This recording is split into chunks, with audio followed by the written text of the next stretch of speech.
अस्सलाम वालेकुम। कैसे हैं आप लोग? डे वन के बाद परेशान तो नहीं हुए? पक्की बात है। इसका मतलब है कि आप लोगों ने तैयार कर लिया कि अब आप लोगों ने क्लास को अटेंड करना है और आप लोगों ने पेपर पास करना है। ऐसे ही बेहतरीन होगा। अच्छा जी, लेक्चर 2A। मैं ये कोशिश करूंगा कि हर लेक्चर को शुरू करने से पहले उसका एक फॉर्मेट आपको दे दूं, और ताकि आपके पास भी एक सीक्वेंस रहे कि हम लोगों ने लेक्चर्स को किस अंदाज में स्टडी करना है for physical and as well as for online हजरात। तो कल हमारा लेक्चर 1 था जिसमें हम लोगों ने ओरिएंटेशन के ऊपर बात की। आज हम लोगों ने 2-3 लेक्चर्स को अंडरस्टैंड करना है। अच्छा, लेक्चर डजंट मीन ऑलवेज कि ये घंटे का होगा। लेक्चर मीन्स कि ये 10 मिनट 15 20 25, इसलिए मैंने ABC साथ लगा दिया। क्लास हमारे पूरे टाइम की होगी, बट हम उसमें से डिफरेंट वीडियोस को निकालते जाएंगे जिसको मैं एक स्पेसिफिक लेक्चर का नाम दे रहा हूँ। तो लेक्चर 2A में हम लोगों ने क्या सीखना? कुछ बातें कल हमारी रह गई थी, याद है? हम लोगों ने रिसेंट अटेम्प्ट्स की जो पेपर है उसको नहीं देखा था। पेपर पैटर्न के ऊपर हमारी कोई बात नहीं हुई थी। सिर्फ हम लोगों ने ये देखा था कि इंपॉर्टेंट एरियाज कौन से हैं जहां से सवाल मैक्सिमम एग्जाम में आ जाता है। तो कोई से 4 ऐसे सवाल बताएं जहां से सवाल फॉर श्योर एग्जाम में आना ही आना है। 4 ऐसे एरियाज। रिस्क असेसमेंट, भाई ने कहा कि risk assessment is one of the question जो कि एग्जामिनेबल है। और ये कितने मार्क्स का होता है? 15 से 20 नंबर का होता है, ठीक है जी। बट अगर हम रिसेंट ट्रेंड को देखें तो ये लगातार 20 नंबर का सवाल है, पूछ रहा है। बेहतरीन। अगला सवाल, कोड ऑफ एथिक्स। एक और बहुत ही important question exam point of view से इज कोड ऑफ एथिक्स, जो कि most probably it comes for 15 marks. Sir तीसरा सवाल, रिपोर्ट्स। एक और एरिया, रिपोर्ट्स, और I should say reporting implication, और ये भी मोस्ट प्रोबेबली 15 नंबर तक का आईक्यू पूछ लेता है। हाँ जी, मजीद audit procedures, one more examinable area. और ये प्रोसीजर्स घुमा फिरा के वो 20 नंबर तक की टेस्टिंग कर लेता है मुख्तलिफ सवालों के साथ। एक और सवाल बड़ा कॉमन होता है, वो आप लोगों ने नहीं लिखवाया। एक फॉर श्योर पेट क्वेश्चन होता नहीं, थोड़ा सा जरा गौर कीजिएगा इस ब्लैक पे और इस ब्लू पे। कुछ तो सवाल अश्योरेंस के होते हैं और कुछ सवाल अदर देन ऑडिट रिव्यू, यानी कि other assurance and non assurance के निकल आते हैं। तो अदर अश्योरेंसेस का एक सवाल बन जाता है, या नॉन अश्योरेंस का आई कैप एक सवाल निकाल लेता है जो कि मोस्ट प्रोबेबली 15 नंबर तक का होता है। अब इन सबको ऐड कीजिएगा प्लीज। 85। तो घुमा फिरा के 85 नंबर का पेपर तो हमारे सामने पेट खड़ा हो। कितने मार्क्स का? 85 मार्क्स का ऐसा पेपर है जो कि इन एरिया से आना ही आना है। अच्छा, अब आइए देखते हैं जरा कुछ पेपर्स को सामने रखते हैं और कंफर्म करते हैं कि वाकई में ऐसा हालात है भी या नहीं। तो मैं आपको कुछ शक्ल दिखाऊंगा रिसेंट 3 पेपरों की। अगेन अभी हम उस काबिल तो नहीं हुए कि हम उस पेपर को side by side properly analyse करें, जस्ट रिक्वायरमेंट से we will try to find out. Let's do this.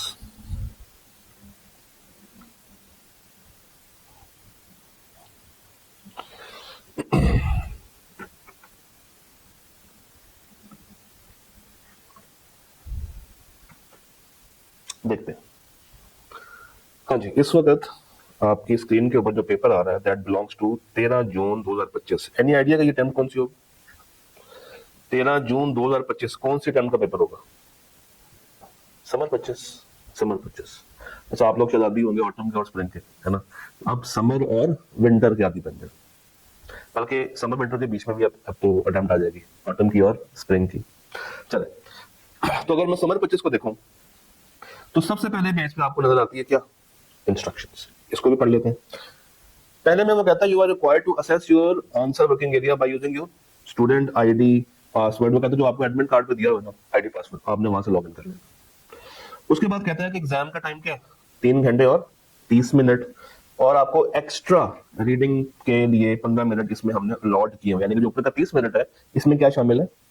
15 minutes of reading time and extra 15 minutes of time that has been allocated due to the introduction of computer based examination। शायद ये कहना चाह रहा है कि हमने आपको 15 मिनट तक तो लिखने की इजाजत देनी ही नहीं, तो ये आपके लिए क्या होगा? Reading time. इसमें आप लिख या टाइप नहीं कर सकते। ओवरऑल पेपर का जो टाइम है वो 3 घंटे और 30 मिनट का है। हाँ, ये जो एक्स्ट्रा 15 मिनट है ये हमने आपको मजीद दिए ताकि बच्चों की थोड़ी सी जो शिकायत होती है कि जी नेट स्लो आ रहा था, टाइपिंग में हमें मसला आ रहा था, ये मसला वो मसला, नेट जो है वो वीक था एक साइड पे, लैपटॉप में चार्जिंग खत्म हो गई थी, मेरी फाइल सेव नहीं हुई, बहुत सारे मसले होते हैं। तो उसको कवर करने के लिए कितना टाइम दे दिया आपको? 15 मिनट दे दिया। फिर कहते हैं ऑल क्वेश्चंस आर, यानी कि कोई चॉइस अवेलेबल नहीं है। Questions can be tentative, any sequence, there is no specific time allowed for individual question, यानी कि ये नहीं है कि आपको एक स्पेसिफिक टाइम दिया गया, आपके सवाल पे काउंटर शुरू हुआ कि भाई आपने इतने टाइम में ये सवाल लाजमी करना है, ऐसा कोई भी चक्कर नहीं। एंड ऑटो सेव, ये जरा पढ़िएगा, बड़ा मजे का फंक्शन। पॉइंट नंबर 6 पढ़े शाबाश। And auto save function runs every time further your answers are saved automatically when you navigate between the questions, यानी कि जब आप नेक्स्ट क्वेश्चन पे जाते हैं तो आपका जो पिछला लिखा होता है वो ऑटोमेटिकली सेव हो जाता है, वो जाया नहीं होता। ये मैं वाला क्यों पढ़ा रहा हूँ पता है? कि जो थोड़ी सी एंजाइटी है ना सीबीए को लेके, वो थोड़ी सी जरा सेटल डाउन। हम लोग क्लास के अंदर भी एक सॉफ्टवेयर के अंदर कुछ सवालों का प्रैक्टिस करेंगे जिससे आपकी एंजाइटी मजीद कम होगी। पॉइंट नंबर 7 पढ़े। पॉइंट 7 क्या कहता है? Each question provides an answer area with rich text format. अच्छा, भी rich text format works just like MS word. तो अगर आपके पास कुछ भी सॉफ्टवेयर ना भी हो तो आप सिंपली घर पे एमएस वर्ड के ऊपर अपनी टाइपिंग की प्रैक्टिस कर सकते हैं। अच्छा आगे, additionally below in RTF editor a spreadsheet is provided. कहता है अगर कोई सवाल आपने एक्सेल वाला आ गया हो जिसमें आपने रेशियोज निकालनी हो या कोई न्यूमेरिकल वर्किंग करनी हो तो उसके लिए आपको अलग से क्या दे दिया जाएगा? एक्सेल की एक अटैचमेंट वहां पे लगा दी जाएगी, एक स्प्रेडशीट आपको दे दी जाएगी, जहां पे जब नेसेसरी होगा तो आप उसमें जाके अपनी रफ कैलकुलेशंस कर सकते हैं। कुछ बातें बोल्ड लिखी हुई जरा पढ़िएगा, दिस इज इंपॉर्टेंट। स्प्रेडशीट पे कर दिया, but spreadsheet would not be counted for marking purposes. आपको वहां पे सॉल्व किया हुआ डाटा अगर अपने सवाल में ऐड करना है तो आपको वहां से कॉपी पेस्ट करके अपने वर्ड वाले फॉर्मेट पे कन्वर्ट करना पड़ेगा। जब तक आप ये नहीं करेंगे वो मार्किंग के लिए काउंट नहीं होगा। Work done in the spreadsheets of one question can also be copied into the RTF editor of the same question or another question। वो कहना चाह रहा है कि हर स्पेसिफिक सवाल के लिए स्पेसिफिक स्प्रेडशीट नहीं है, हम आपको एक फाइल देंगे, आप उसमें खेलते जाएं, जितना डाटा आपको चाहिए रेलेवेंट सवाल में जाके पेस्ट कर दो। 9th पढ़े। You may use MS Office applications such as MS Word or MS Excel for rough working. However, please remember that any work performed in these applications cannot be copied into the examination software. शायद ये कहना चाह रहा है कि अगर आपने कोई रफ वर्क करना अपार्ट फ्रॉम आवर सॉफ्टवेयर तो आप वो वर्ड में और एक्सेल में जाके कर सकते हैं, हम आपको ये फैसिलिटी देंगे, बट ना तो उस पे किया हुआ काम हम लोग काउंट करेंगे और ना ही आप वहां से कॉपी करके कहां पे लेके आ सकते हैं? एग्जामिनेशन सॉफ्टवेयर पे लेके आ सकते हैं। Furthermore, any such work will not be uploaded in your exam for marking। उसको मार्किंग के लिए भी कंसिडर नहीं किया जाएगा। मजीद बातें, पॉइंट नंबर 10 पढ़े। You may use pen and paper for rough work, but please note that pen and paper work should only be done on the last page of the question paper। क्या मतलब? शायद कहना चाह रहा है कि question paper के जब आप एंड पे जाते हैं ना तो एक ये नया कॉन्सेप्ट आएगा। किस चीज का? रफ शीट का। उसने आपको एक शीट दी हुई है, अगर आपने कुछ लिखना है तो आप यहाँ पे लिख सकते हैं, बट अगेन ना तो ये साथ जाएगा और ना ये मार्किंग के लिए शामिल होगा। ठीक है, अच्छा बनाते हैं वापस। आजो शाबाश। पॉइंट 11 पढ़े जरा, specially this point, this is very important, very very important. क्या कह रहे हैं? Keeping a hard copy of any book और notes in is not permissible, means allow नहीं है, and will be considered a violation under the policy. तो आप कोई किताब साथ गलती से लेके भी चले गए हैं तो वो काबिल कबूल नहीं होगी और ये आपकी वायलेशन बनी जाएगी, यानी कि आपको एग्जाम से निकाल के बाहर बैठा दिया जाएगा और फिर आप पे कोई कार्रवाई भी कर देंगे, कोई नई पेनल्टी भी डाल देंगे।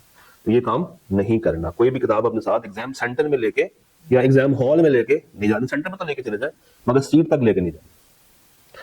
पॉइंट 12 पढ़े। बाहर से लाया हुआ कैलकुलेटर को इस्तेमाल करने की इजाजत है या नहीं है? है, बशर्त क्या? It should be included in the list of permissible calculators. और 13th the last point is, अगर आपने कोई और वेबसाइट ओपन की कोई और सॉफ्टवेयर खोलने की कोशिश की, और अगर आप किसी digital copy of permissible book तक पहुंच गए, it is strictly prohibited. Outside the exam software आप कुछ भी नहीं कर सकते। जो कुछ करना है एग्जाम सॉफ्टवेयर के अंदर रहते हुए ही करना है। हाँ, ऊपर इसने कहा था कि वर्ड एक्सेल को यूज कर सकते हैं फॉर रफ वर्क, बट उसके नंबर भी नहीं मिलेंगे और ना वहां से आप यहाँ पे कॉपी कर सकते हैं। Engaging in such activities will be considered as a violation.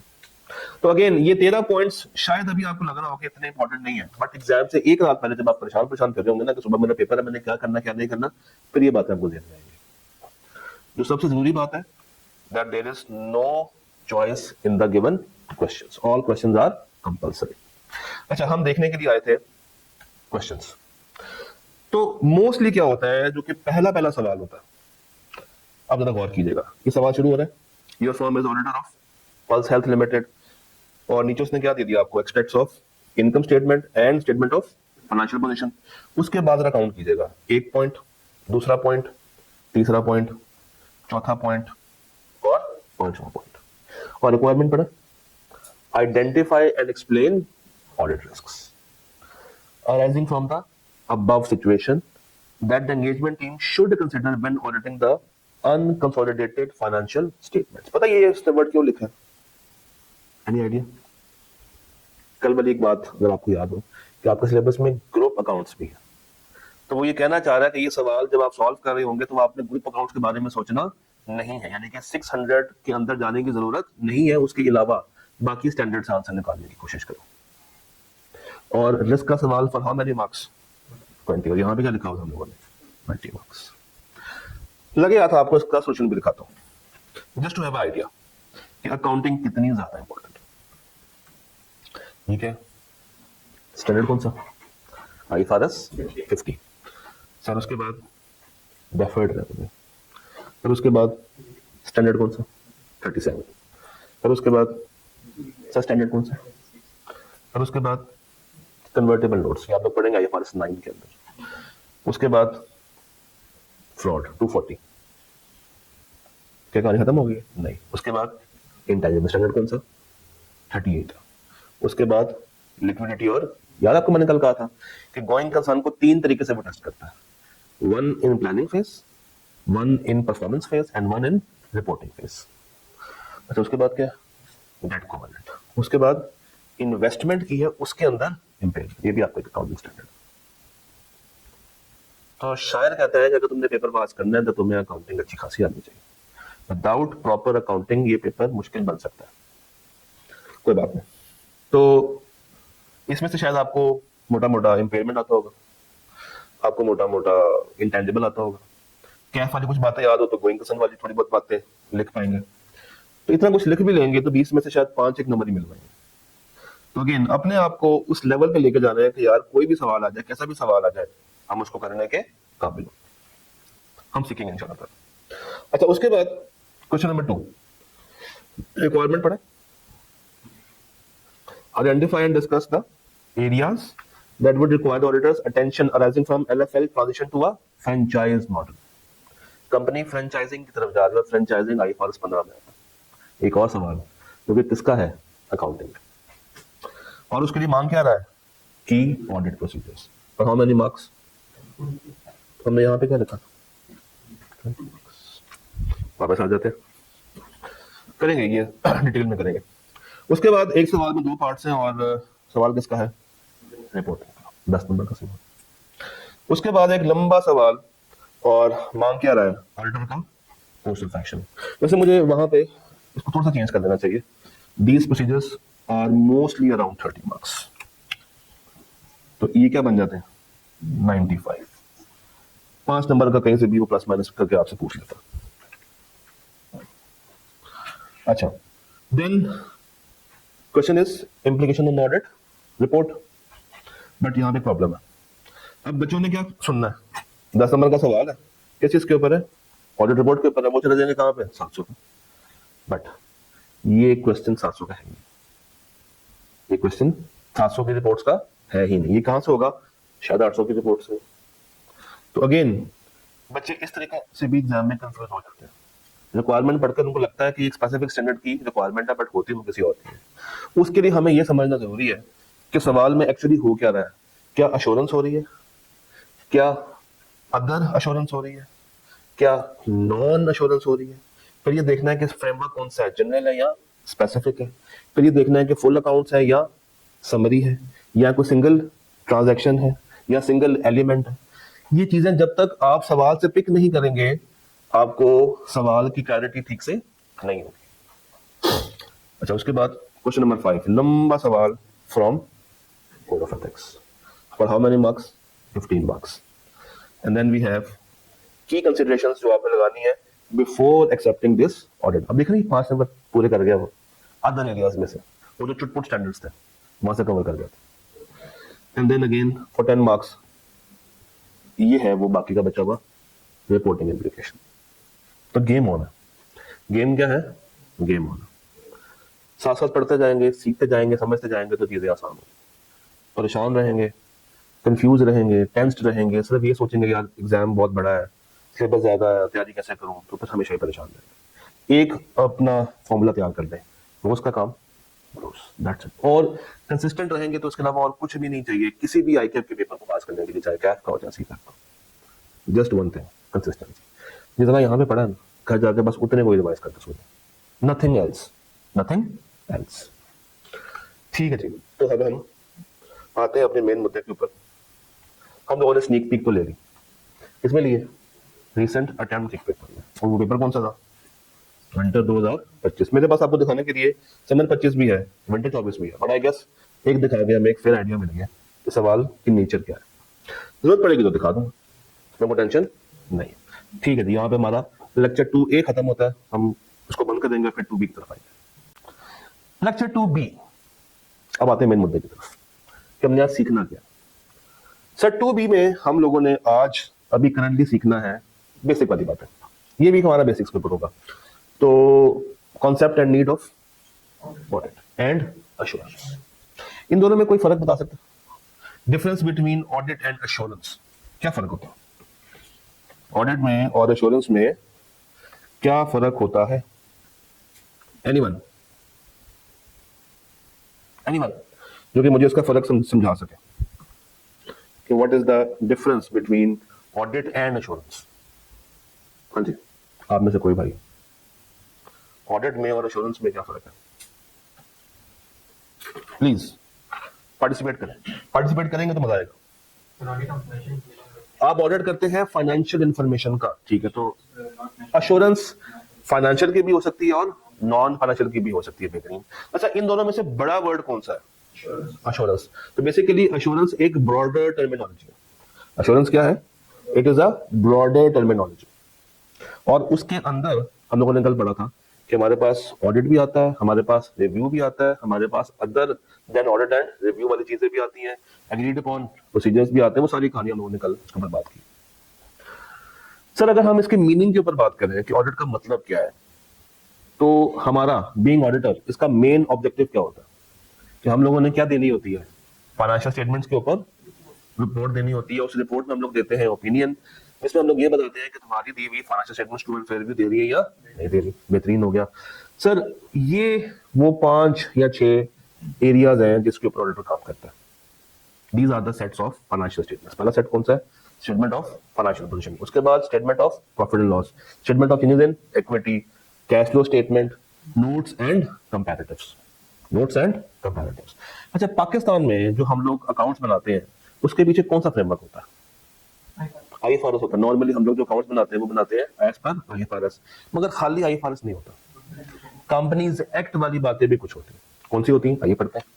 कहते हैं जी, एंटिटी पाकिस्तान में अकाउंट्स बनाती है on applicable financial reporting framework IFRS and अगर वो कंपनी कौन सी है? लिस्टेड, तो कौन सा स्केड्यूल यूज करेगी? 4th।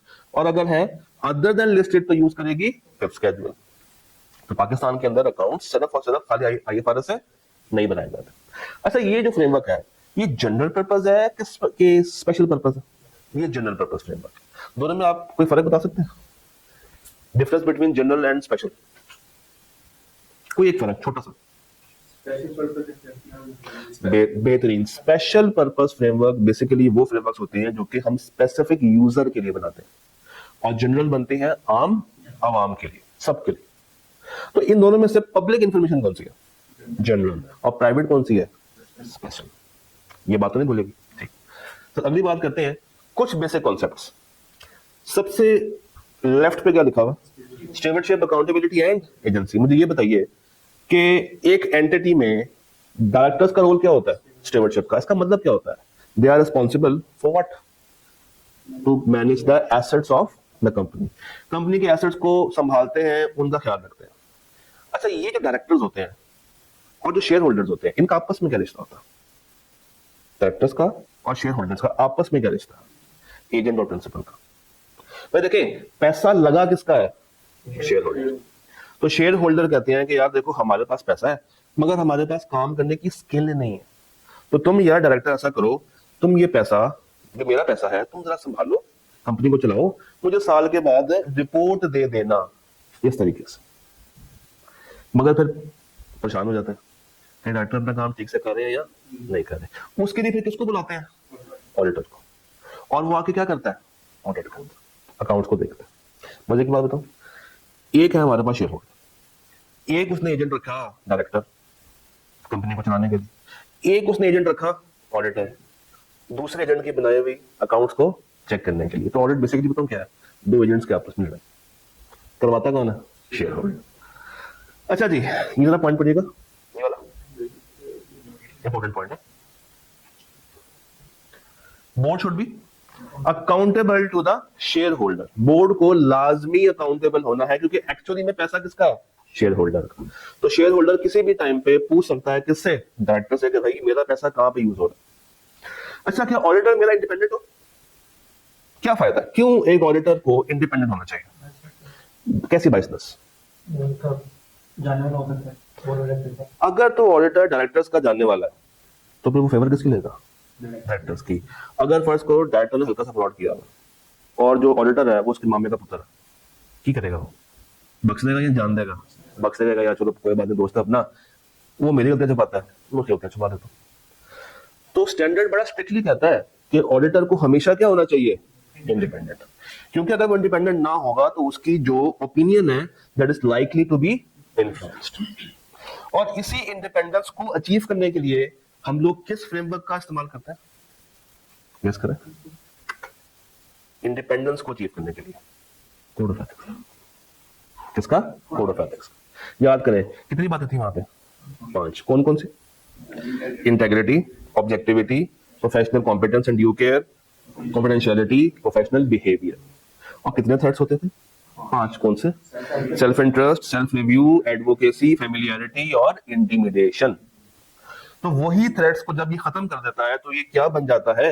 इंडिपेंडेंट। अदरवाइज क्या होगा? उसके बेसिक फंडामेंटल प्रिंसिपल्स के ऊपर हमले हो जाएंगे। कभी उसकी इंटेग्रिटी पे हमला होगा, कभी उसकी ऑब्जेक्टिविटी पे हमला होगा, कभी उसके प्रोफेशनल बिहेवियर पे हमला होगा। सर, एक वर्ड होता है ट्रू एंड फेयर। इससे क्या मुराद है? शायद ट्रू और फेयर में क्या फर्क है? What is true? सच बोलना, सच के सिवा कुछ ना बोलना।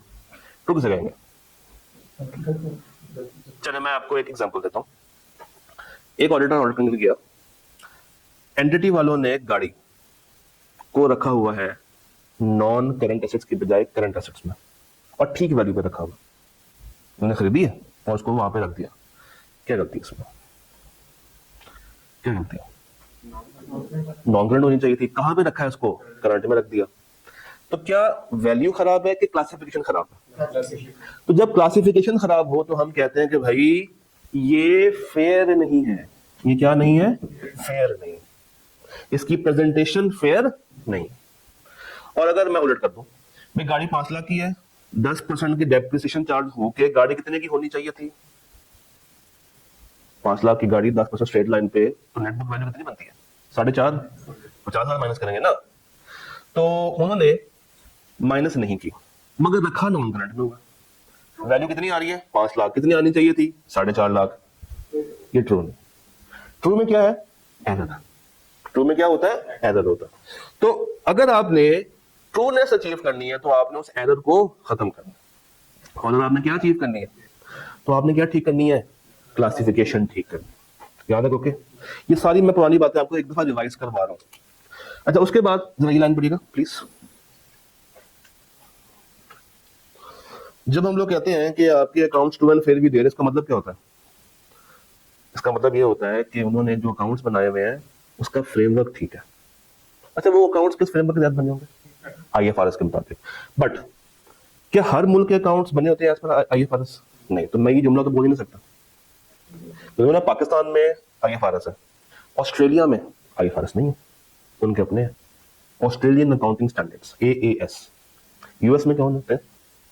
या US generally accepted accounting principles. India में कौन से?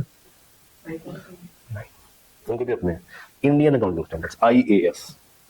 ये भी क्या है? आईएएस। वो भी क्या है? आईएएस, मगर वो लिखते हैं एएस, खाली एएस लिखते हैं ताकि वो मसला ना हो। तो आपने जो वर्ड यूज करना है वो क्या है? एएफआरएफ, एप्लीकेबल फाइनेंशियल रिपोर्टिंग फ्रेमवर्क। ये जेनेरिक वर्ड है जो कि सब जगह पे चल सकता है, चाहे पाकिस्तान में है, चाहे इंडिया में, चाहे ऑस्ट्रेलिया में, चाहे कनाडा में।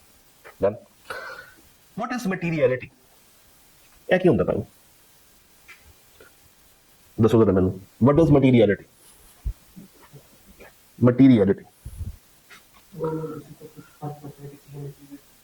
देखिए, अगर मैं ये क्लास सुबह 5 बजे रख लूं, कोई भी नहीं आएगा, क्योंकि उस टाइम पे जागना आपके लिए एक मटेरियल मसला। बट अगर मैं ये क्लास 8 की बजाय 7 बजे कर लूं, या 8 की बजाय 8:30 बजे कर लूं, तो इतना ज्यादा मसला नहीं होगा, क्योंकि आपने आना तो है, आप उठे भी हुए हैं, जागे भी हुए हैं, ट्रैवल में भी होंगे, कमिटेड भी हैं, तो पहुंच जाएंगे। तो ये इतना ज्यादा मटेरियल मसला नहीं है। अगर मैंने वो वाला टाइम चेंज किया, सुबह वाला, तो उससे क्या होगा? आपकी डिसीजन मेकिंग खराब हो जाएगी। मगर यहाँ पे टाइम चेंज करने से आपकी डिसीजन मेकिंग इतनी जल्दी खराब नहीं होगी। एक और मिसाल देते हैं आसान सी। दो लोग हैं, एक सेठ और एक मजदूर, दोनों की जेब में 500 रुपया। सेठ से 500 रुपया गुम गया और मजदूर से भी 500 रुपया गुम गया। दोनों में से किसको फर्क पड़ेगा? क्यों? उसके लिए मटेरियल। हो सकता है कि उसने अपने घर जाने से पहले कोई दूध पत्ती राशन लेके जाना हो। सेठ का क्या है, 500 ही घुमा ना, कल 5000 कमा लेगा। मैं जहाँ पे 185,000 की टीम बिक सकती है, वहां पे 500 की कोई बात है नहीं। तो सेठ के लिए नहीं है, मजदूर के लिए है। तो मटीरियलिटी बेसिकली क्या है? एक ऐसी अमाउंट जो कि आपकी इकोनॉमिक डिसीजन मेकिंग को इफेक्ट कर सकती है। भाई ऑडिटर कहता है कि लेट्स से, यहां पे कर लेते हैं, ऑडिटर ये कहता है कि 5% ऑफ प्रॉफिट बिफोर टैक्स मैंने लेना।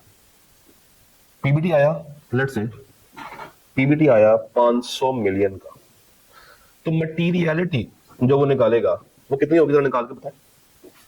5% मल्टीप्लाई बाय 500 मिलियन, क्या आपका आंसर आता? बताएं बताएं बताएं। मेरे सामने अकाउंटेंट्स बैठे हैं, मुझे लगा था कि अकाउंटेंट्स के पास ना वो होता है, कैलकुलेटर होता है। आखिरी फैसला, पक्की बात है, उसको चेंज तो नहीं करेंगे बाद में। 25 मिलियन आपने कहा कि सर मटीरियलिटी लेवल है, 25 मिलियन। अब let's say during audit 5 misstatements आ गई। मिस स्टेटमेंट 1, 2, 3, 4 और 5। ये मिस स्टेटमेंट आई है 5 मिलियन की, 8 मिलियन की, 13 मिलियन की, 18 मिलियन की, 30 मिलियन की। इसको ऐड करें। अकाउंटेंट्स के पास कंप्यूटर होता है, याद करवा दो। मोबाइल वाले बुकिंग बंद कर दें, बड़े हो गए हुए हैं। कितना बन रहा है? 74 मिलियन की टोटल गलतियां। इसमें से वो गलतियां कौन सी हैं जिनको ऑडिटर लाजमी ठीक करने की कोशिश करेगा? जरा गौर करें, वो गलती कौन सी है जिसको लाजमी ठीक करना चाहेगा? सबसे पहले ये, क्योंकि ये गलती वो है जो कि इस बेंचमार्क को क्रॉस कर गई। ये है बेसिकली हमारा क्या है? बेंचमार्क। ऑर्डर कहता है यहां तक मेरी बर्दाश्त की कुव्वत है, उसके ऊपर मेरी बर्दाश्त की कुव्वत नहीं है। This amount is material amount. तो कहता है जनाब ये गलती सबसे पहले ठीक करो। मैनेजमेंट सबसे पहले कौन सी गलती ठीक करनी है? तुमने 30 मिलियन की गलती ठीक करनी। अच्छा, वो कहते हैं नहीं सर, हम तो नहीं करेंगे। तो ठीक है, अगर तुम ये गलती ठीक नहीं करोगे तो मैं कहूंगा तुम्हारे अकाउंट्स में क्या आ रही है? Material misstatement. देयरफॉर मेरी ऑडिट रिपोर्ट में जो ओपिनियन आएगी वो कौन सी आएगी? Modified opinion. और मॉडिफाइड भी कौन सी? क्वालिफाइड। मॉडिफाइड में भी कौन सी आ जाएगी? क्वालिफाइड, क्योंकि इतने बड़े लेवल का मसला नहीं है। परवेसिव। चलो मान के चलते हैं कि क्लाइंट ने ये गलती ठीक कर दी, क्लाइंट अच्छा बच्चा था, मगर कहता सर देखे मैंने इतनी बड़ी गलती ठीक कर दी है ना, तो ये सारी तो इसको क्रॉस नहीं कर रही, हमें माफ करें, कर दे माफ, कर दे माफ, नहीं क्यों? अब जरा इन चारों को ऐड करके देखिएगा, 30 माइनस कर दें कितना हो जाएगा? 44 मिलियन। ये 44 मिलियन इंडिविजुअली देखूं तो क्रॉस नहीं कर रहा, मगर मेरी जान ये एग्रीगेटेड मिसस्टेटमेंट है जो कि उसको क्रॉस कर रही है, तो ऑडिटर यहां पे चुकंदा।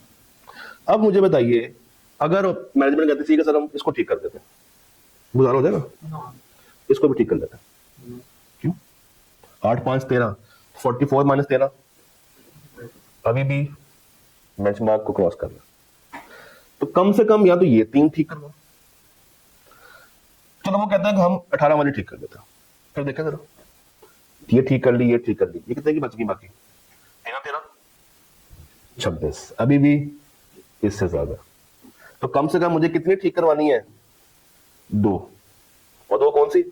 18 के साथ कोई और वैल्यू या ऊपर वाली 3, और अगर 13 वाली ठीक कर दें तो इसके साथ अगर ये 2 भी ठीक हो तो भी मुझे फायदा है कि नहीं है?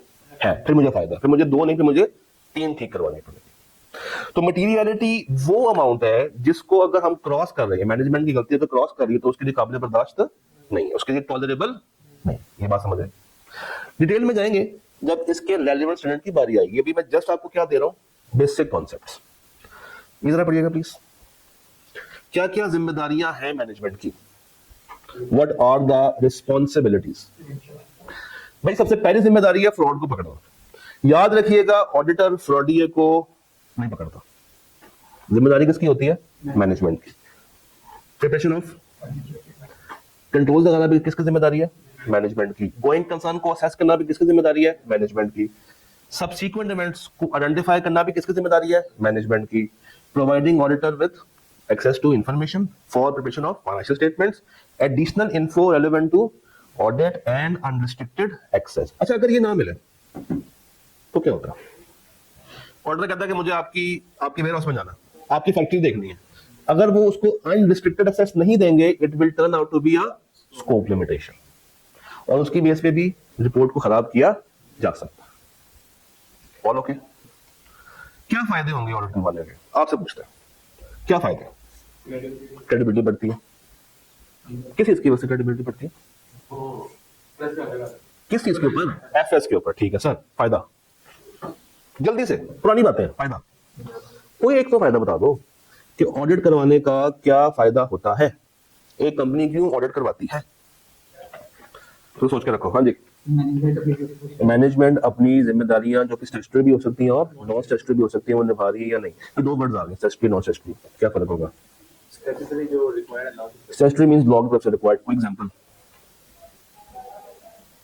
फॉर एग्जांपल अभी तो पढ़ के आए हैं, ये सारी क्या है?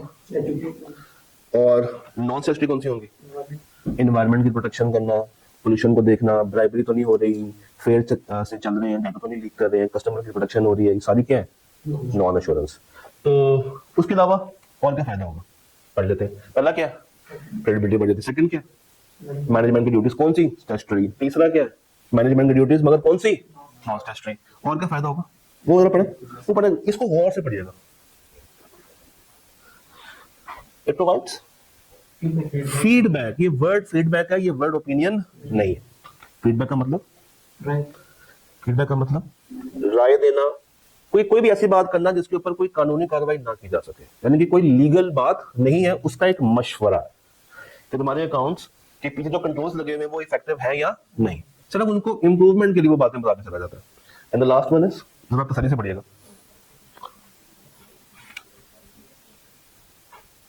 पढ़िए जरा, द लास्ट वन इज कहता है even where a statutory audit is not required, for example due to small company, still वो ऑडिट करवाएगी बिकॉज ऑफ क्रेडिबिलिटी। भाई अगर एक छोटी कंपनी ने बैंक के पास जाना और कहना कि भाई मुझे लोन चाहिए, मुझे क्या चाहिए? लोन, तो बैंक कहेगा ठीक है तुम्हें लोन चाहिए ना, ऑडिट करवा के लेके आओ, बिकॉज हमारे बनाए हुए अकाउंट्स में तो मुझे ट्रस्ट आने वाला। बट द क्वेश्चन इज, यहां पे मैं जनरल पर्पस फ्रेमवर्क या special purpose framework? Special purpose, क्योंकि ये स्पेसिफिकली किसके लिए है? बैंक के लिए। स्पेशली किसके लिए है? बैंक्स के लिए। ये बात याद रहेगी, मैं आगे इसको एक दफा और भी रिपीट करने वाला हूँ। सर क्या मसले मसाइल होते हैं ऑडिट से? लिमिटेशंस क्या है? टाइम लगता है और पैसा बहुत लगता है और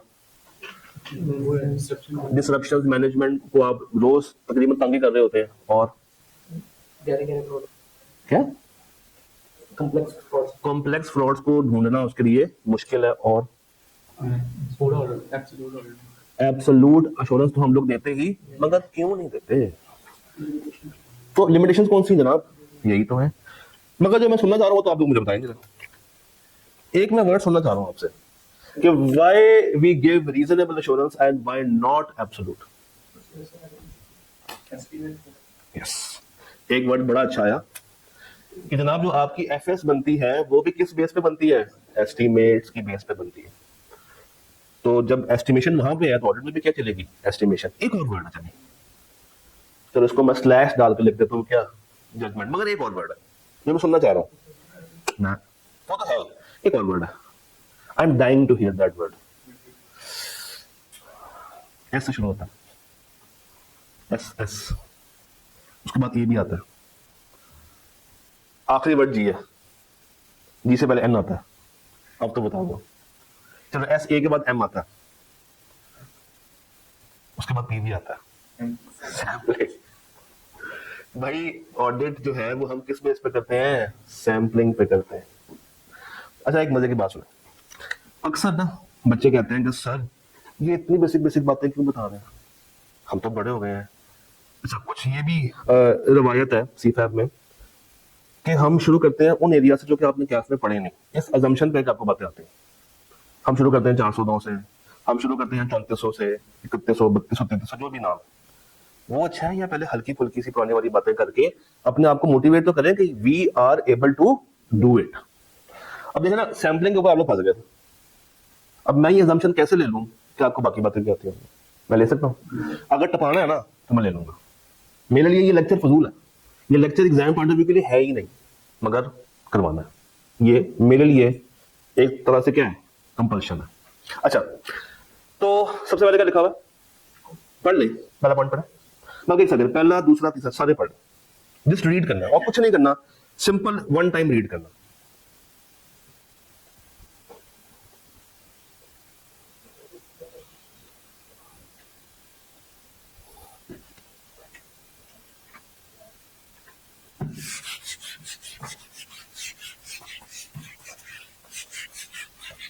हाँ जी हो गया? कोई प्रॉब्लम, कोई परेशानी? अच्छा चलिए मुझे ये तो बताएं जरा कि ऑडिट के अंदर कितनी पार्टीज होती हैं? 3 पार्टीज होती हैं। कौन कौन सी? हाँ हाँ मैंने सवाल किया था ऑडिट के अंदर, मैंने अश्योरेंस का वर्ड नहीं बोला। ये फर्क है, ऑडिट में प्रैक्टिशनर नहीं है, ऑडिटर खुद है। तो ऑडिट में 3 पार्टीज कौन सी? शेयर होल्डर, पूरा बोलो ना, शेयर होल्डर, मैनेजमेंट। और जब मैं आपसे पूछूं अश्योरेंस में 3 पार्टीज कौन सी हैं? प्रैक्टिशनर, इंटेंडेड यूजर और रिस्पॉन्सिबल पार्टी। ये बात ध्यान में रखिएगा। अच्छा ये 3 भी पढ़ना और मुझे इस वाले पॉइंट का जरा आपने मतलब बताना।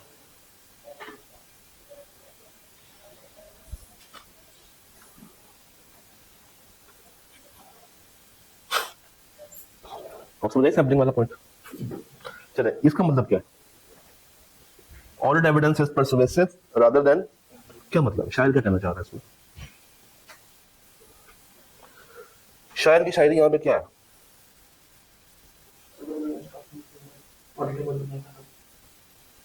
नहीं, हाँ जी आप में से कोई कहता है ऑडिट एविडेंस परसुएसिव है, कंक्लूसिव नहीं है।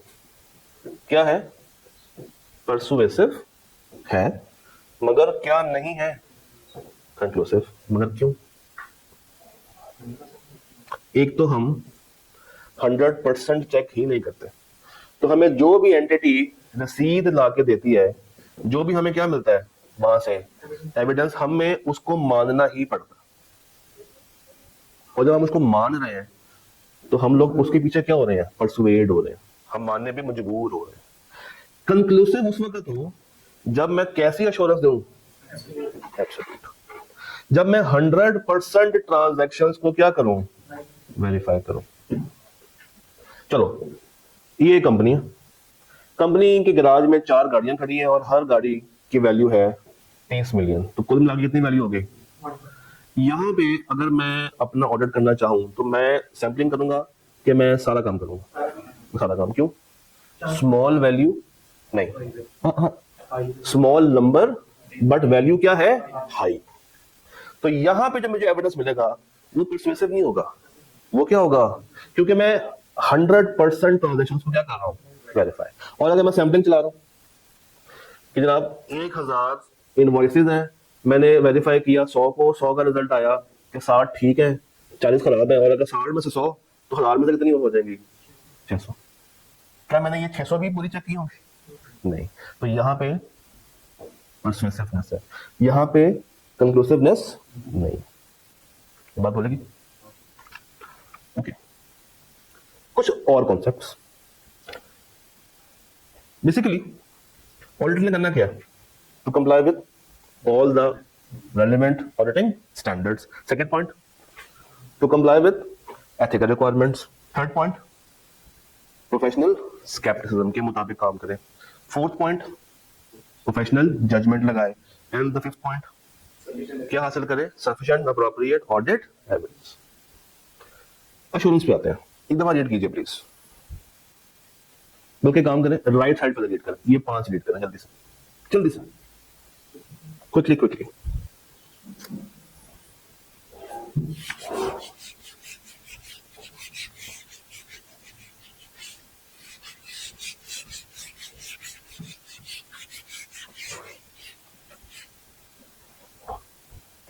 हाँ जी, वरीड।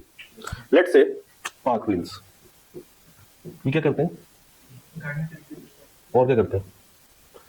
गाड़ियों की सर्विसेज भी देते हैं। दे प्रोवाइड इंस्पेक्शन, गाड़ी ठीक है या नहीं है। ये आप है, आपके फैमिली मेंबर्स आपसे कहते हैं कि यार एक काम करो, हम लोगों ने मरी जाना है, तुम ये गाड़ी ऐसे बनती है ना, ऐसे बनती है गाड़ी, अल्लाह करे ऐसे बनती हो, तुम ये गाड़ी ले जाओ इनके पास और जाके चेक करवा लो कि गाड़ी मर जाने के काबिल है या नहीं। इतनी सी कहानी है। मुझे बताया इसमें से 3 पार्टीज कौन सी है? एक पार्कवीज होगी, दूसरी पार्टी कौन सी है? आप, ये भाई साहब। तीसरी पार्टी कौन सी है? गाड़ी पार्टी, फैमिली। कैसे? ये आपका प्रैक्टिशनर होगा। ये आपका कौन है? इंटेंडेड यूजर कौन है? गाड़ी को इस्तेमाल किसने करना है? फैमिली ने। मरी जाना किसने था? आपका तो सीए के पेपर है ना, आप लोगों ने थोड़ी मरी जाना है। तो family is your what? Intended user. और आप कौन है? Responsible party. आप कौन सी पार्टी है? Responsible party. अच्छा, सेकंड पॉइंट क्या? Subject matter. कौन सा? चेक कराने के लिए किसको लेके जा रहे हैं? गाड़ी को। तो गाड़ी इज योर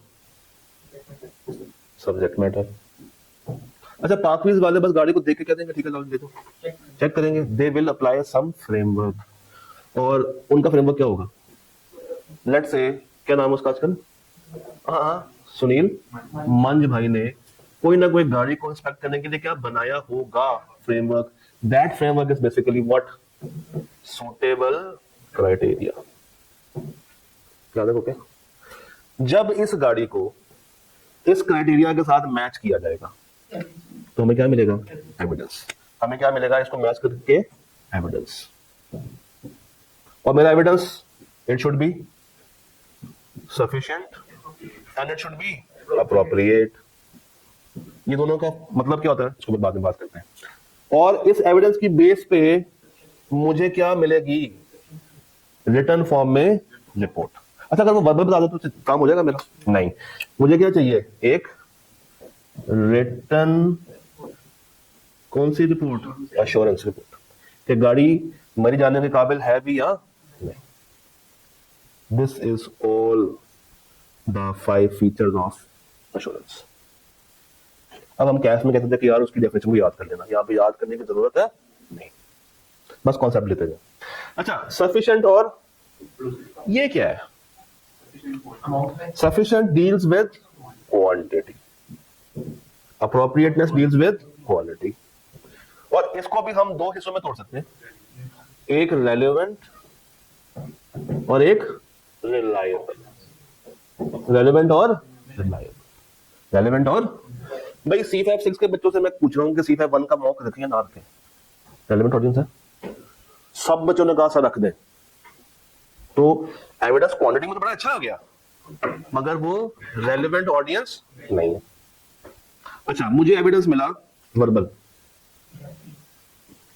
ट्राई दिया सबने, मगर दिया कौन सा, वर्बल। मुझे एविडेंस मिला फोटोकॉपी, रिलायबल नहीं। मुझे एविडेंस कंपनी से मिला है, कंपनी के एम्प्लॉयज की तरफ से, मैंने खुद काम नहीं किया, रिलायबल नहीं। बात समझे? Okay, let's one step ahead चलते हैं, और यहां पे हमारा लेक्चर 2B समाप्त हुआ। लास्ट में हम लोगों ने क्या सीखा था अभी तक, क्या सीख लिया? बेसिक्स वाली बातें, ऑडिट क्या है, अश्योरेंस किसे कहते हैं, ऑडिट को क्यों होना चाहिए, क्या फायदे हैं, क्या नुकसान है, थोड़ी सी पुरानी वाली फीलिंग आपको आई होगी, थोड़ा सा होश आया होगा कि हाँ यार मैं ऑडिट जानता था, ये एक पेपर मैंने कहीं माजी में पढ़ा था, नहीं पास तो खैर आपने बहुत देर के बाद किया था, मगर पढ़ा जरूर था एक टाइम पे आगे। हम लोगों ने क्या सीखना है, कुछ और बेसिक्स। जहां पे हमारा ये खत्म हुआ था 200 एथिकल रिक्वायरमेंट्स, तो हम सीखेंगे जाके कोड ऑफ एथिक्स में, आइजाज हम लोग साथ साथ कवर करेंगे। जो नीचे की तीन बातें हैं ना, कौन कौन सी, स्केप्टिसिज्म, जजमेंट और सफिशिएंट अप्रोप्रिएट ऑडिट एविडेंस। अच्छा, इसमें से एक तो हम कर भी चुके हैं, कौन सा, इसको एक दफा पढ़ लेते हैं जल्दी से, ताकि ये तो खत्म हो ना जिंदगी से, पढ़ ले। सफिशिएंसी क्या है, it measures with the quantity, and appropriateness measures with the quality of what, audit evidence. और इसमें दो बातें होती हैं, रेलेवेंस और रिलायबिलिटी। डन, ऊपर आ जाए। What is scepticism? ये क्या, शक की मिजाज रखना, मगर उसका क्या फायदा, फायदा ऑडिटर को अगर तो ये करे ना, जी सर बिल्कुल ठीक है, जी सर जैसे आप कहते हैं वैसे कर लेते हैं, अच्छा ये ऐसे हुआ है सर, ऐसे ही हुआ होगा, आप बिल्कुल ठीक कह रहे हैं सर, तो ऐसे ऑडिट का कोई फायदा नहीं। वो बेसिकली ऑडिटर नहीं, वो घर दामाद बना हुआ है, तो आपने घर दामाद नहीं बनना, आपने क्लैश क्रिएट करना है, नहीं क्या कहते हैं, क्लेश क्रिएट करना है, क्लेश। और वो क्लेश कैसे आता है, विद स्केप्टिसिज्म, तनकीदी जायजा लेना, बारीकियां ढूंढनी, एक एक एविडेंस की पलक, वो कहते हैं नोक पलक सवारनी, प्रॉपर ऐसा क्यों है, कैसे है, कब हुआ, किसने किया, ये सारे सवाल उसे पूछना। शायद कहते हैं कि an attitude that includes a questioning mind, आपका जहन उससे क्या पूछे, सवाल पूछे, क्वेश्चंस करता जाए। Being alert to conditions which may indicate possible due to, अच्छा ये जो लिख लें please, possible misstatements are always due to error or fraud, ये लिख ले कहीं, या इसको हाईलाइट कर ले नोट्स पे, या लिख ले। आज की वाहिद चीज जो आपको लिखवा रहा हूं ये है, possible misstatements are a result of either error or fraud. Misstatements जब भी आएंगी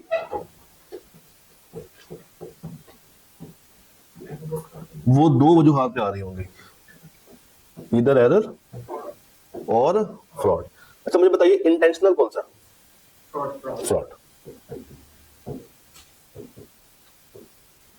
और ये अगर हो भी जाए तो एंटिटी को करेक्ट करने में कोई मसला नहीं है, तो यहां पे दे फील हैप्पी कि यार उसको ठीक कर दिया है। और अगर ये हो जाए they feel sad, they feel sad. अच्छा तो मैंने कहा कि an attitude that involves a questioning mind, मगर मजा नहीं आया सर, जरा तसल्ली नहीं आई, फिर से करते हैं। एग्जांपल्स क्या है, पहले किया फर्स्ट वाली क्या, audit evidence that contradicts with other audit evidence. क्या मतलब, एग्जांपल, एक एविडेंस हासिल किया और एक और हासिल किया, दोनों आपस में मैच नहीं हो रहे। एक जगह पे लिखा हुआ है कि ये गाड़ी कंपनी ने अपने पैसों से खरीदी है, एक जगह लिखा आ रहा है कि ये गाड़ी कंपनी की है ही नहीं, किसी रिलेटेड पार्टी की, तो मसला है कि नहीं। तो अब मैं किसकी तरफ जाऊं, एविडेंस ए की तरफ या एविडेंस, तो I would be more sceptic कि अगर एक इनवॉइस में गड़बड़ है तो कैसे तो एक में होगी, मल्टीपल में हो सकती है, और अगर मल्टीपल में है तो उन बेचारों की इंटेग्रिटी डाउट पे आ जाए। सेकेंड पॉइंट पढ़े, इंफॉर्मेशन कि जो डॉक्यूमेंट्स हमें प्रोवाइड किए जा रहे हैं वो रिलायबल है भी या डॉक्यूमेंट्स फोर्स्ड तो नहीं। अच्छा, डुप्लीकेट डॉक्यूमेंट्स रिलायबल होते हैं नहीं। तीसरा पॉइंट पर है इंडिकेशन के क्या हो सकता है, फ्रॉड वाली फील आ सकती है। अच्छा, क्या फायदे होंगे, हमें अनयूजुअल ट्रांजैक्शंस का पता चल जाएगा, हमें अनयूजुअल ट्रांजैक्शंस का आइडिया हो जाएगा, हम ओवर जनरलाइज नहीं करेंगे। क्या मतलब, what is over generalisation? Assume कर लेना कि यार ऐसा ही हुआ होगा, ठीक कहते हैं भाई। एक सवाल आता होता नॉर्मली क्लास लेवल पे कि जूनियर पूछता है कि यार हम लोग 10 साल से ऑडिट कर रहे हैं इस कंपनी का, आज तक तो कोई गड़बड़ हमें नजर नहीं आई, तो why we are always sceptic. उसको बताना है कि शरीफ वो है जिसको मौका नहीं मिला, और जिसको मौका मिला वो लंदन भाग जाता है। तो हमें ओवरलुक नहीं करना किसको, अनयूजुअल ट्रांजैक्शंस को पकड़ लेना, साथ ही ओवर जनरलाइज भी नहीं करना।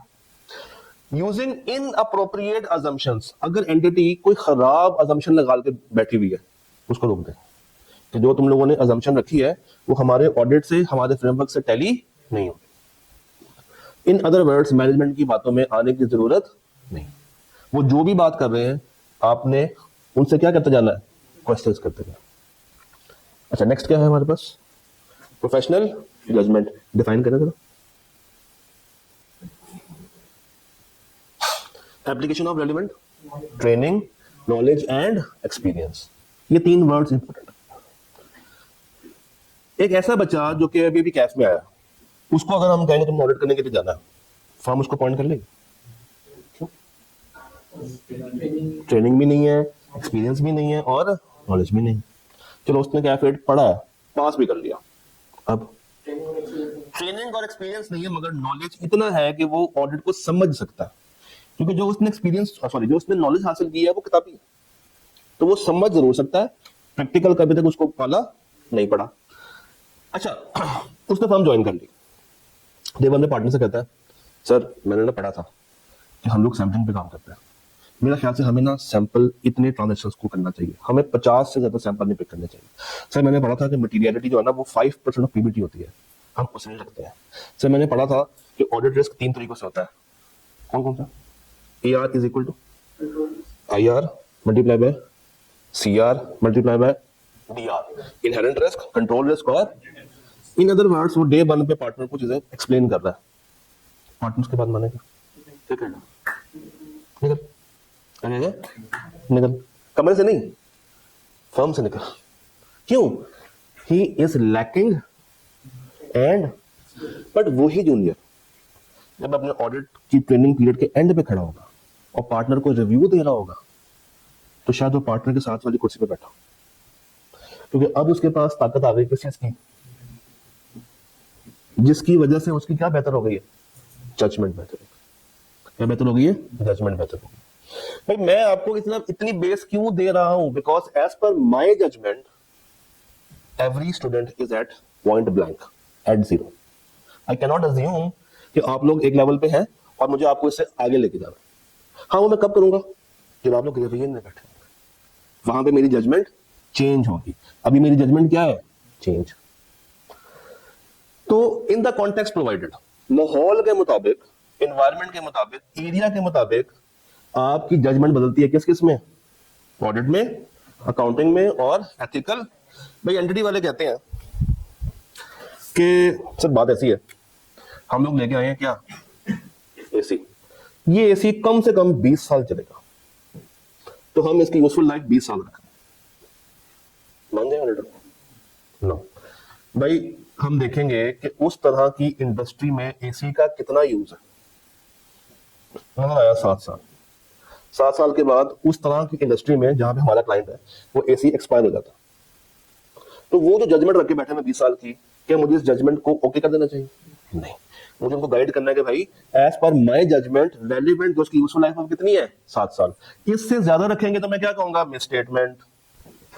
मैं क्या कह दूंगा, मिस स्टेटमेंट आ जानी है, क्योंकि मुझे डेप्रिसिएशन निकालेंगे, वो निकालेंगे 20 साल के ऊपर, हमें कितने की चाहिए, 7 साल, फिर उसमें आना फर्क आना शुरू हो जाएगा। एंटिटी कहती है कि सर मेरे पास एक प्रॉपर्टी, मैनेजमेंट एक्सपर्ट ये कहता है कि इस प्रॉपर्टी की वैल्यूएशन है 20 मिलियन। हमने कहा अच्छा, हम अपना बंदा लेके आएंगे, उसका नाम क्या होगा? Auditor expert. उसने कहा था बकवास करें, 15 मिलियन से ज्यादा की प्रॉपर्टी नहीं। मैं ऑडिटर था, मगर क्या मेरे पास इस प्रॉपर्टी को वैल्यू करने की स्किल अवेलेबल थी? क्या मेरे पास इसको वैल्यू करने की ट्रेनिंग अवेलेबल थी, नॉलेज था, एक्सपीरियंस था? नहीं। अगर मैं कहूँ ना कि यार तुम्हारी प्रॉपर्टी 15 मिलियन की है, मेरी बात का मजाक बनाया जाए, बट अब क्या कौन रहा? एक्सपर्ट। और ये कौन होगा? जो प्रॉपर्टी वैल्यू रहा, इसकी बात का बुरा भी नहीं माना जाएगा। और ये जो 5 मिलियन से अपने अकाउंट को ओवर स्टेट करके बैठे हुए हैं, ये भी बेचारे शर्मिंदा रह जाएंगे कि हमने अपने अकाउंट्स को क्या किया हुआ है? ओवर स्टेट किया हुआ। तो ये फायदा होता है, आपको रिस्क आइडेंटिफाई हो जाता है जब आप चीजों को जजमेंटल पॉइंट ऑफ व्यू से देखते हैं। भाई मैनेजमेंट कहती है कि सर हमारे ख्याल से ना जो क्या है हमारे डाउटफुल डेट वो कोई 10% के आसपास हो, हमने प्रोविजन रखी 10%। मैंने कहा भाई बहुत ज्यादा, 2% से ज्यादा के हमारे डाउटफुल डेट इस तरह की इंडस्ट्री में एग्जिस्ट। भाई इंडस्ट्री कौन सी है? एफएमसीजी, जहां पे काम किस पे होता है? कैश पे होता है। ये डाउटफुल डेट कब आता है? जब सेल्स किस पे हो रही हो? करंट पे। यहाँ पे होता है क्या मोस्टली? कैश। तो डाउटफुल डेट तो ना होने के बराबर है। तुम जो 10% लगा के बैठे हुए हो, कम करो, कितने में लेकर आओ? 2% पे। अच्छा क्या फायदा होगा बढ़ा के शो करने का?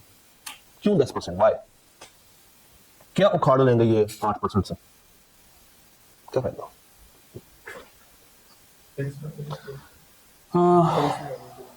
मैं देखो, प्रोविजन फॉर डाउटफुल डेट से आपका एक्सपेंस बढ़ जाएगा, आपके प्रॉफिट्स कम होंगे, प्रॉफिट कम होंगे तो टैक्स भी कम देना पड़ेगा। तो ये फायदा हो सकता है। So you have to be what? First point पढ़े, आपने क्या देखनी है सबसे पहले? मटीरियलिटी एंड उसका रेलेवेंट ऑडिट रिस्क। तो आपने देखना है कि किस तरह का प्रोसीजर है और उससे आप क्या और कौन सा एविडेंस हासिल कर रहे हैं। वो एविडेंस क्या है? सफिशिएंट और अप्रोप्रिएट। उसके बाद मैनेजमेंट की जजमेंट क्या है, जैसे अभी हम उसके ऊपर बात कर रहे थे, वो क्या कह रहे हैं और एक्चुअली में आपको क्या लग रहा है कि क्या होना चाहिए। और last one is drawing conclusion based on audit evidence. जो भी आपने कंक्लूजन निकाला, अच्छा देखे ना, जो आपने एविडेंस हासिल किया होगा। अच्छा एविडेंस कैसे हासिल करते हैं? By comparing two things. कौन सी? सब्जेक्ट मैटर विद सुटेबल, कर लिया है हासिल। वो जो मैंने एविडेंस हासिल किया, क्या वो एब्सोल्यूट है? क्या वो 100% है? नहीं, वो भी मेरी क्या है? जजमेंट ही है। जो मैंने चीज हासिल की है वो ठीक है या नहीं। इसीलिए हम अश्योरेंस देते भी कौन सी है? रीजन। हम एब्सोल्यूट तो देते नहीं है। अगर एब्सोल्यूट है ना तो फिर जजमेंट ना हो। तो जजमेंट है क्या? शायद, मेरे ख्याल में ऐसा होना चाहिए, ये जजमेंट जो कि डिपेंड कर रहा है किस पे? ट्रेनिंग, नॉलेज और एक्सपीरियंस। डन। एक स्टेप आगे आ जाते हैं, जनरल फ्रेमवर्क। और हम लोग इसके ऊपर बात कर चुके हैं, सिर्फ इसको डिफाइन करते हैं। क्या लिखा हुआ? A general purpose framework serves as a framework, normally कौन सा होता है? Financial reporting framework designed to meet the common information for कौन से users? Wide public at large के लिए, public at investors, regulators, lenders and the general public। ये नहीं बनाए जाते किसके लिए? For one specific user। Example जरा पढ़िएगा नीचे दिए हुए, कौन सी है? IFRS, IAS stands for international accounting standards. उसके बाद लोकल गैप, जैसे आप यूएस में तो यूएस गैप, ऑस्ट्रेलिया में हो तो AAS, इंडिया में हो तो IAS। फिर FS of a listed company prepared for share holders and. मैं आपको एक बात याद कराता हूँ, शुरू में बिल्कुल लेक्चर के स्टार्ट में मैंने आपसे कहा था कि पाकिस्तान में 2 फ्रेमवर्क्स हैं, IFRS और उसके साथ कौन सा? ये वाला पॉइंट था। वो हमें किसने एनफोर्स करवाया? लॉ ने। मगर किसके लिए करवाया है? For a wide range of users. अच्छा अगर यही गवर्नमेंट कहती है कि सर मुझे सिर्फ इस नए फ्रेमवर्क के मुताबिक रिपोर्ट बना के दे दें जो कि मैंने अपने लिए इस्तेमाल करना और किसी को नहीं देना, तो क्या वो जनरल होगा? फिर वो क्या बन जाएगा? स्पेशल। वो क्या बन जाएगा? स्पेशल। अच्छा, ये सेंटर वाला पॉइंट पढ़िएगा, की पॉइंट फॉर ऑडिट। जब आप कौन सा फ्रेमवर्क यूज कर रहे हो, तो आप कौन सी ओपिनियन देंगे? जनरल ऑडिट ओपिनियन, जो नॉर्मल होती है, क्योंकि वो किसको टारगेट करेगी? किसी एक बंदे को नहीं, वाइड रेंज ऑफ यूजर्स। उसके बाद कौन सा फ्रेमवर्क है? डिफाइन करते हैं, पढ़े। Designed to meet the needs of a specific user or specific purpose, not the general public. Examples पढ़े। Cash basis. Why? Why cash basis? Normally हम जो अकाउंटिंग करते हैं वो किस बेसिस पे करते हैं? अक्रूवल पे करते हैं ना। ये फॉरेस्ट तो उसके ऊपर बेस करता है। भाई लेट्स से आपकी कंपनी है, आपको लोन चाहिए, आप चले गए बैंक में जाके आपने कहा कि जनाब ये है हमारे प्रॉफिट्स, देखिए ऑडिटेड है, हमें लोन चाहिए। बैंक नहीं माने, क्यों? भाई उसमें अप्रूवल्स आ रहे होंगे, उसमें वो खर्चे आ रहे होंगे जो कि कैश बेसिस नहीं है। For example depreciation, impairment, provision, ये खर्चा कैश बेसिस नहीं है। Bank is interested in knowing your cash structure, कि पैसा कहां से आ रहा है और पैसा कहां पे जा रहा है, तभी वो आपको लोन देगा, अदरवाइज लोन मिलने वाला नहीं है। सेकंड क्या लिखी हुई है? ये कौन सी है? एफबीआर। आई याद है कि अकाउंटिंग प्रॉफिट और टैक्सेबल प्रॉफिट में फर्क होता था। अगर आप एफबीआर को कहेंगे सर मैंने अपने अकाउंट बनाए एज पर आईएफआरएस, वो नहीं मानता, क्योंकि उसमें कुछ खर्चे टैक्स वाले हैं जो कि माइनस होने चाहिए, आईएफआरएस नहीं मानता है। कुछ इनकम वो कहते हैं कि ऐड करो, आईएफआरएस नहीं मानता, एंड वाइस वर्सा। उसके बाद गवर्नमेंट कहती है मेरे मुताबिक अकाउंट्स बना के दो, जो कि सिर्फ कौन यूज करेगी? गवर्नमेंट, एक स्पेसिफिक डिपार्टमेंट। कॉन्ट्रैक्चुअल बेसिस, ये कौन सी बेसिस होती है? कॉन्ट्रैक्चुअल होता ये है कि फॉर एग्जांपल ए और बी ने आपस में कॉन्ट्रैक्ट किया पैसों का। बी कहता है यार मुझे ना तुम पे डाउट हो रहा है कि तुम मुझे पैसा टाइमली वापस कर भी पाओगे या नहीं, तुम ऐसा करो मेरे फ्रेमवर्क के मुताबिक मुझे इसका एक स्पेसिफिक क्या करवा दो, ऑडिट करवा दो अपने बिजनेस का। That is contractual. नीचे वाली भी पढ़ लो जल्दी से। एनजीओ भी क्या यूज करती है? Special purpose framework. क्यों? डोनर, देखो ना, एक कॉन्ट्रैक्ट हुआ हुआ है किसके बीच में? डोनर के बीच में और एनजीओ के बीच में। डोनर कहता है मैं तुम्हें उस वक्त पैसे दूंगा जब ये अकाउंट्स मेरे मुताबिक क्या हुए होंगे? ऑडिटेड, अदरवाइज पैसा निश्चित, इनको तो भाग दो यहां से। तो ये भी फ्रेमवर्क कौन सा है? Special purpose framework. Okay, centre में एक बात देखिए, की पॉइंट फॉर, याद है दो तरह के डिफरेंट पैराग्राफ्स होते थे, एक एम्फेसिस और एक, दोनों में क्या फर्क होता था? Emphasis was used for accounting वाली बात को कन्वे करने के लिए, अदर मैटर फॉर ऑडिट वाली बात। तो अगर अकाउंट्स बने हो और वो स्पेशल पर्पस के ऊपर बने हो, तो क्या हमें अवाम को इतला देनी चाहिए कि ये जनरल पर्पस के लिए नहीं है? आप लोगों ने देख के परेशान नहीं होना। तो ये मुझे बीइंग ऑडिटर बताना पड़ेगा। मैं किस फ्रेमवर्क के तहत बताऊंगा? यूएमपी यूज करूंगा कि ओएमपी यूज करूंगा? ओएमपी लगाऊंगा कि ईयूएमपी लगाऊंगा? ईयूएमपी लगाऊंगा, क्योंकि अकाउंट्स तो सुने, अकाउंट्स दूसरे फ्रेमवर्क के ऊपर बने। और अगर मैंने ये गाइड करना हो कि इसी कंपनी की दो ऑडिट रिपोर्ट्स इशू हुई हैं, एक कैश बेसिस पे, एक अक्रूवल बेसिस पे, तो ये मैं कहां पे बता रहा हूँ? अदर मैटर में, क्योंकि ये ऑडिट से रेलेवेंट बात है, ये अकाउंट से रेलेवेंट बात नहीं। खैर मजीद बातें होती रहेंगी इस चीज के ऊपर। एक दफा ये टेबल पढ़ लो, ये सारी बातें एक टेबुलर फॉर्म में। यूजर कौन सा है, ऑब्जेक्टिव क्या है, एग्जांपल्स क्या है, रिपोर्ट किस तरीके की होगी और उसका यूज केस क्या है। तो आपको ये पूरा भी पढ़ने की जरूरत नहीं है, सिर्फ और सिर्फ क्या ये टेबल देख के भी गुजारा किया। आज की आखिरी बात, फेयर एंड कंप्लायंस फ्रेमवर्क, क्या फर्क होता है? What is the fair framework? ये क्या होता है? एफपीएफ क्या होता है? Fair presentation framework. उधर रखो, एफपीएफ क्या होता है? देखें सुने, एक होता है फेयर और एक होता है कंप्लायंस। अगर मैं बात करूं ना आईएफआरएस की, तो आईएफआरएस ये कहता है कि जब तुम मुझे यूज करो और तुम्हें डाउट हो रहा हो कि यूजर तुम्हारी अकाउंट्स को देख के परेशान तो नहीं हो जाएगा, तो तुम अगर चाहो तो अपने हिसाब से एडजस्टमेंट सेट कर सकते हो। कैसी? डिस्क्लोजर्स को ऐड भी कर सकते हो और लेस भी कर सकते हो। ये किसमें है? Fair presentation framework. तो तुम अपने हिसाब से अपनी जजमेंट को यूज करते हुए ये काम कर सकते हो। मगर जो कंप्लायंस है ना, कौन सा कंप्लायंस, बड़ा स्ट्रिक्ट है। For example companies act, for example tax वाली laws, banking companies ordinance, FBR के रूल्स, वो कहते हैं जो हमने लिख दिया इसमें चेंज पॉसिबल नहीं है, वो स्ट्रिक्ट है।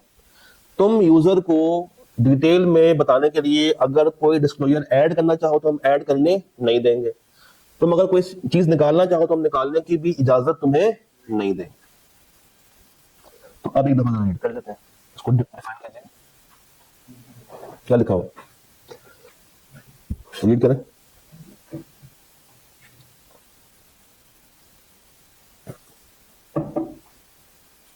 हाँ जी, क्या कह रहा पढ़े? FPF is a financial reporting framework that requires compliance किसके साथ?